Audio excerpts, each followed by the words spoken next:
Lost Spring. Anis Jung's book Lost Spring: Stories of Stolen Childhood was published in 2005.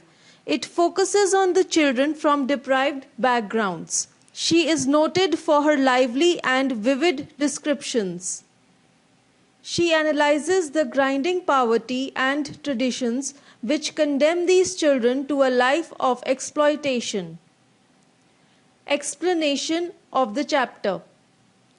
The first story is Sometimes I Find a Rupee in the Garbage. This is about the author's encounter with a ragpicker boy whose name is Sahib-e-Alam. He visits the nearby garbage dump every morning looking for valuables in the garbage. The author asks him, "Why do you do this?"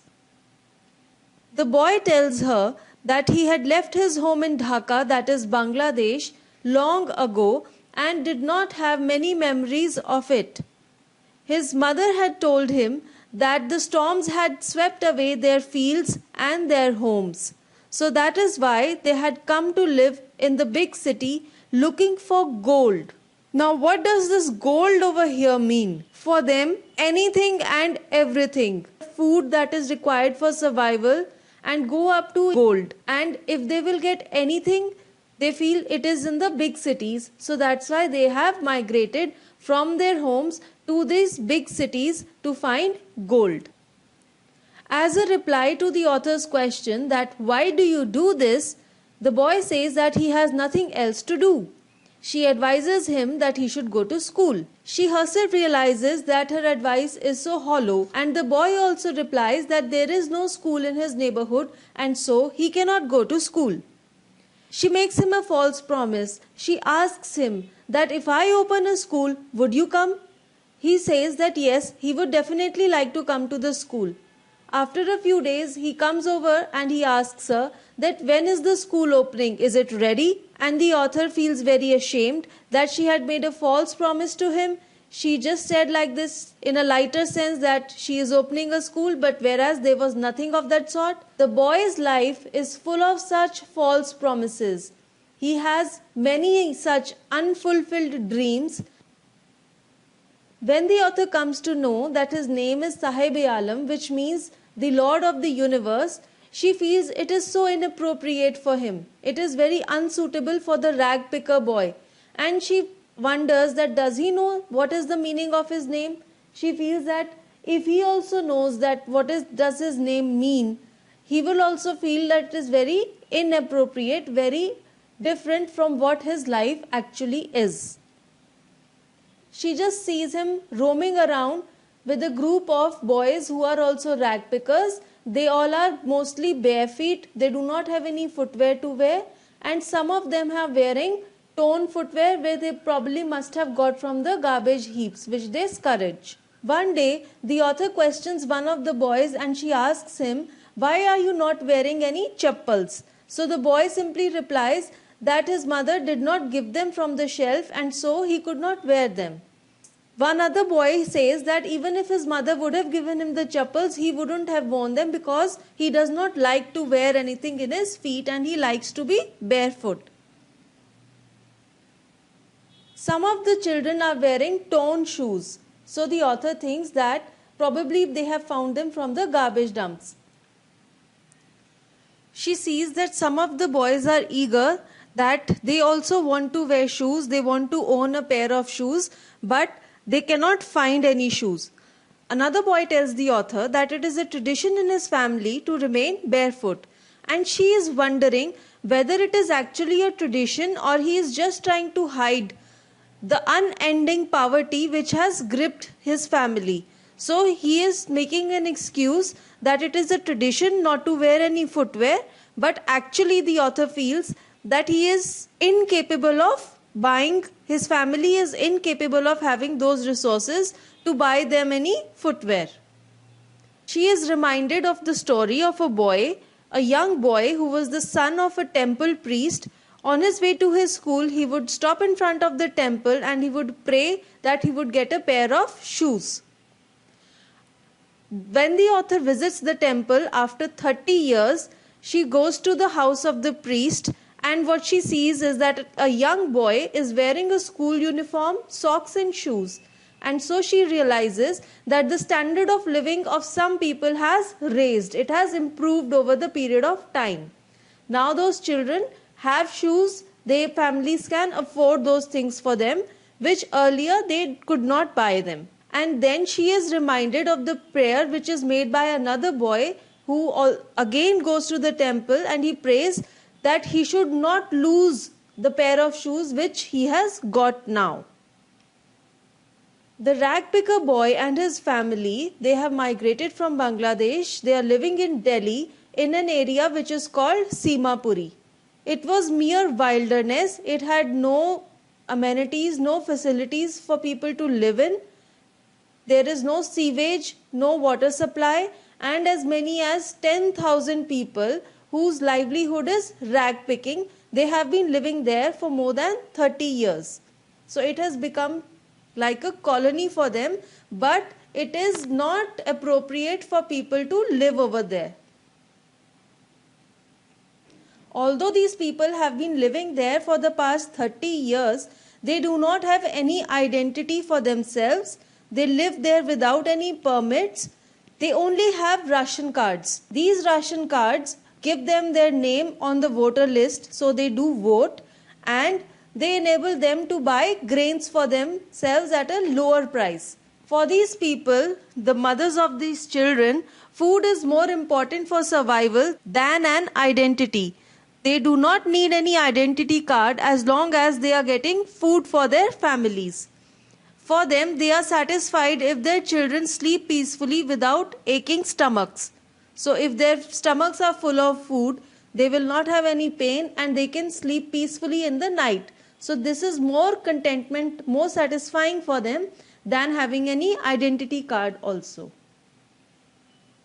For the elders, the only way of getting food and shelter for their family is the garbage dump, where they scurry all through the day to find gold. That is anything which is precious, which is helpful for them. Wherever they find food, wherever they get any means to give food to their children, they just stay there, pitch their tents. These places become home for them. And for them in Simapuri, where they are living right now, the means of survival is rag picking. For their children, these dumps of garbage, these rags are more than means of survival.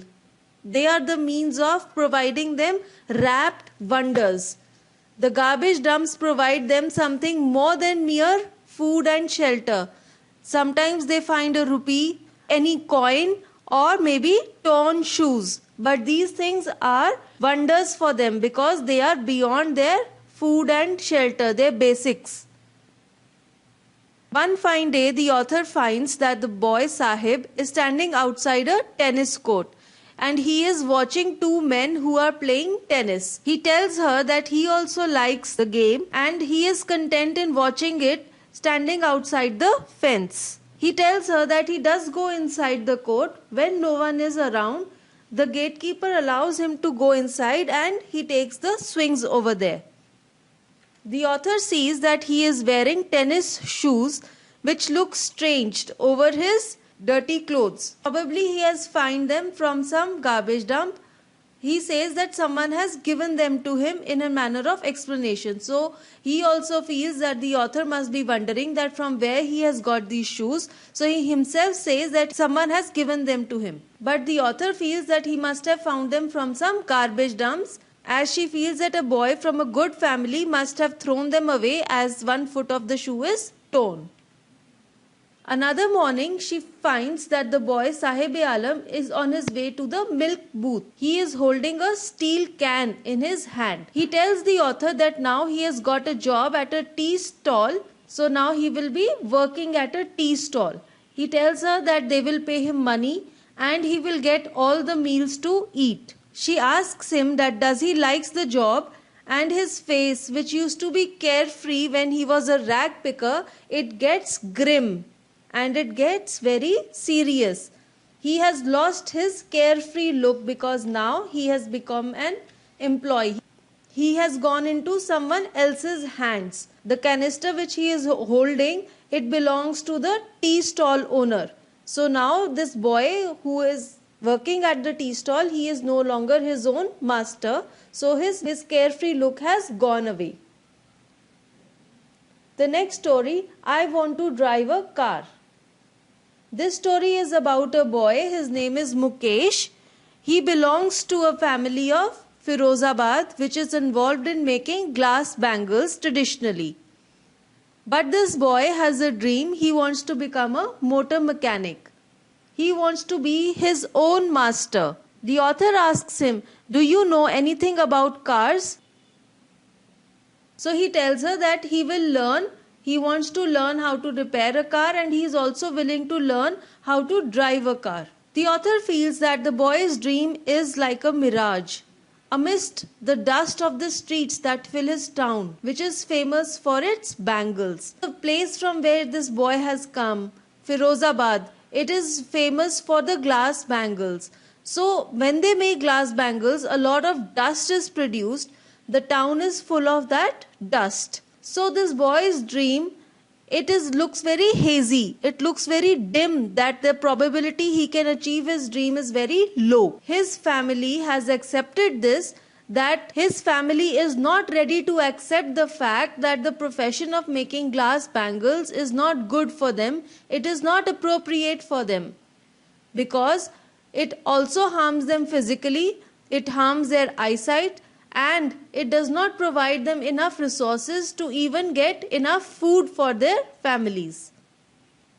Further, she says that his family does not know that it is illegal for their children to work in the furnaces with high temperatures in closed dark cells that do not have any fresh air and light. And she says that if the legal enactments are enforced, they could get out all these children who have to work in such hot furnaces, and they have to slog their hours, their daylight hours. Daylight hours means when they are supposed to go out and play, they are working in these hot furnaces day in and day out. All the time they are in such hot environments. Mukesh takes the author to his house. The lanes are stinking with choked garbage, but he is proud that his home is being rebuilt. She sees that it is just a half-built shack, and over there in one corner, she sees his elder brother's wife is sitting and she is cooking food for the entire family. His grandmother says that making bangles is their karma and their destiny.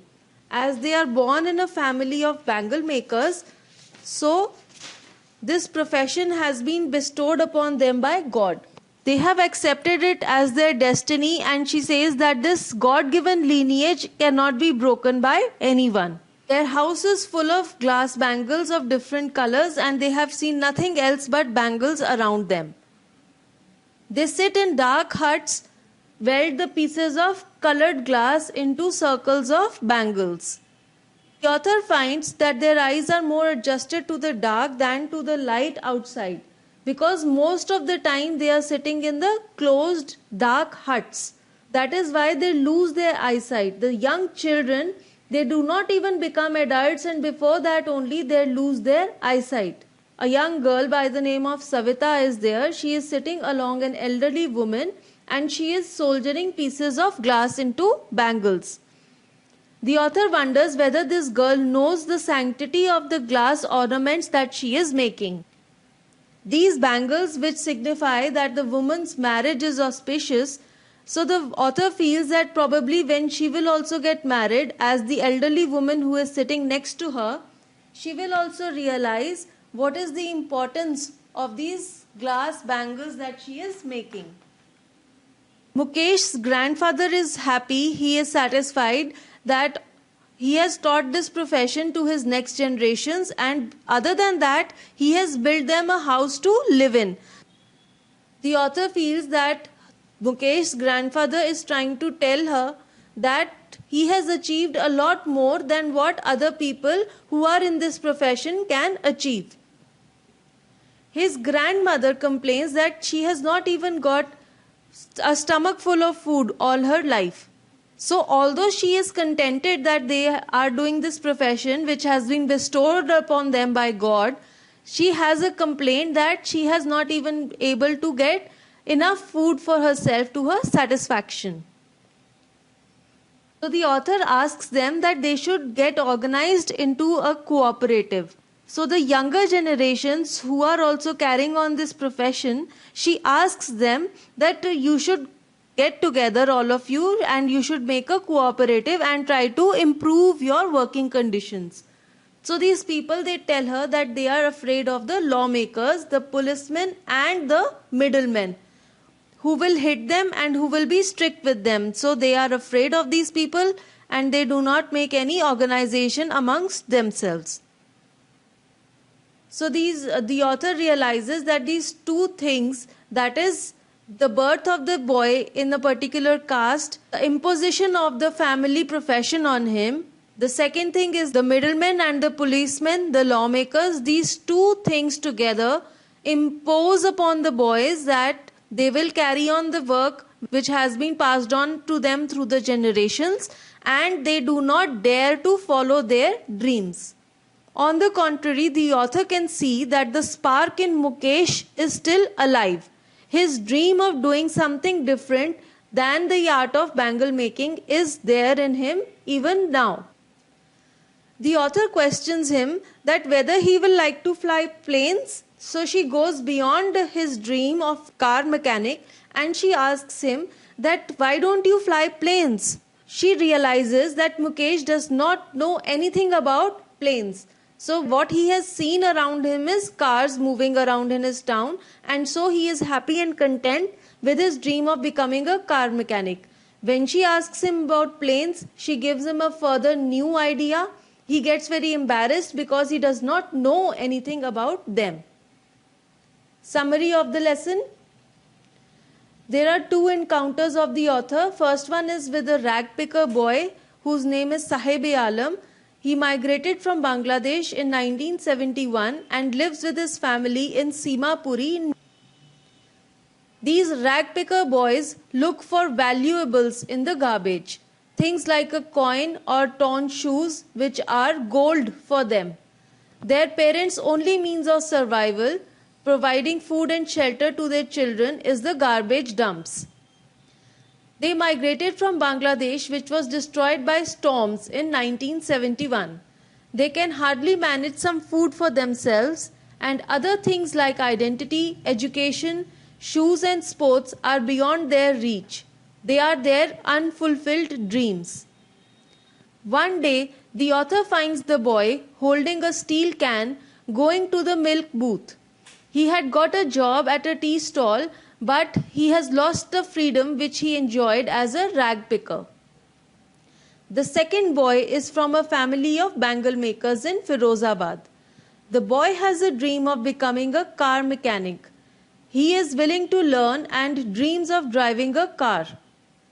His family is traditionally engaged in bangle making, although the profession harms them physically and they hardly earn any money out of it.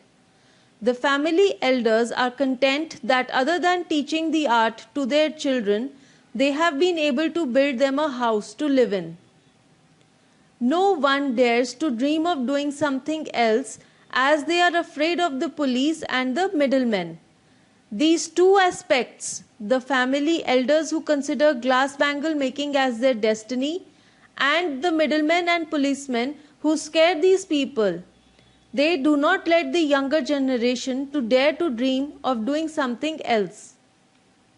This boy, Mukesh, wants to be a car mechanic. As cars are all that he has seen on the roads of his town, he cannot dream any further. He is happy and content with his dream. Thank you, and for more such lessons, do visit the English Academy.